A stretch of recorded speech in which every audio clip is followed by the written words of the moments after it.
Y'all know what the fuck it is and what the fuck it ain't.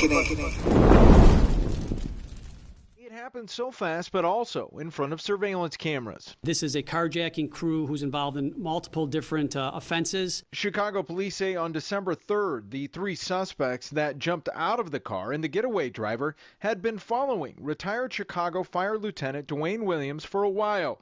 They made their move as he left his favorite popcorn store on Southwestern in 118th Street. There was a shootout with the 65-year-old getting hit. He died a short time later. A man shot and killed behind his home in Bridgeport in what may have been an attempted carjacking. WGN's Jenna Barnes is live at Chicago Police Headquarters with the latest. Jenna. Lourdes, Ray, this happened just about 24 hours ago, and police believe that victim was on the phone with 911 calling for help when he was shot and killed. It's sad, really sad.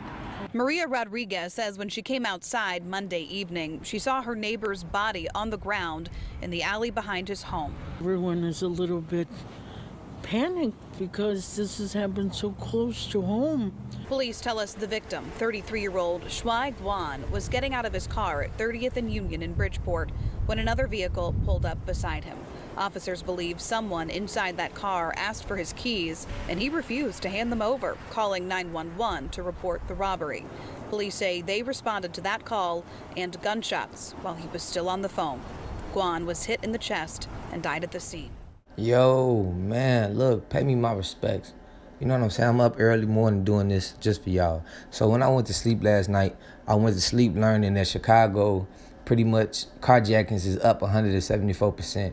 You know, that's a lot. I don't know how to get into the numbers and break it down numerologically, you know what I'm saying, quote unquote. But the story that I'm about to cover right now is a couple of them, but the main one is that a dude just died on 30th and something. It was in a news article in Bridgeport. Now that's an area that I've never covered because I don't know nothing about it. I've never been over there, but I know it's not a prestige area, but it's an area where it's a little more diverse as far as Latinos and whites trying to get away from the blacks, point blank period. And it was a man who was getting robbed outside of his own apartment. I think he was a Filipino man. He was getting robbed outside of his own apartment, and they shot and killed him because he didn't want to give up his keys.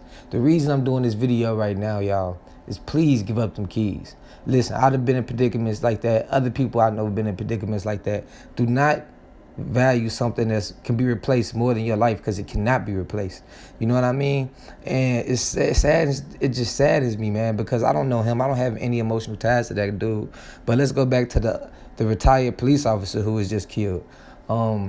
He was at a popcorn shop on 119th and Western. I've been over there before trying to get my car be a security guard, but that was years ago. I was 18, so I'm familiar with that area, and that's a really nice area. And for him to get killed over there in the shootout, because they tried to rob him. If y'all seen the second news article that I put in the beginning of this video, they hopped out on him 4 deep. They tried to rob him, but he's licensed to carry with him being a firefighter and all that stuff. And it looked like he shot one of them. You know, it looked like he shot one of them, but apparently he just started one of them.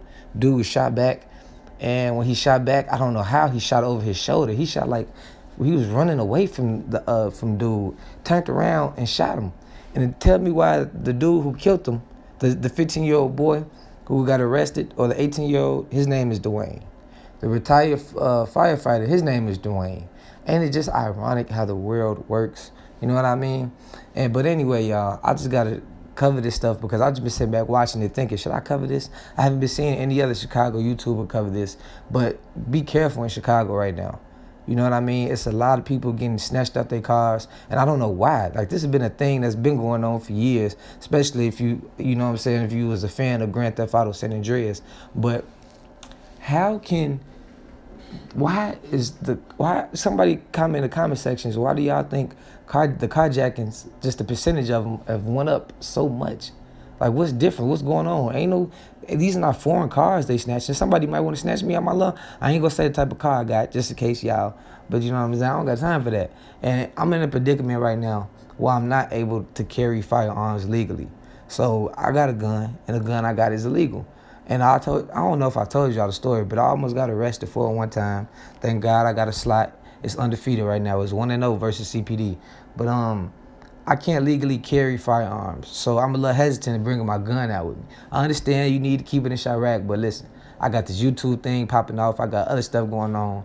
I do not want to get locked up for a year for a gun while I'm already on probation. So it's like, it's a lose-lose situation, man. And I wish somebody find a way to reform gun laws, man, and just make it where if it's not a violent crime, we should be able to legally bear our arms to protect ourselves. I'm out. Please keep y'all a gun, just like the officer did. But did y'all see it didn't work for him? Y'all just be careful, man. They really snatching people out these cars. If you're driving a nice car, please, please do not be out past 12 o'clock in the morning. I'm out. Stay safe.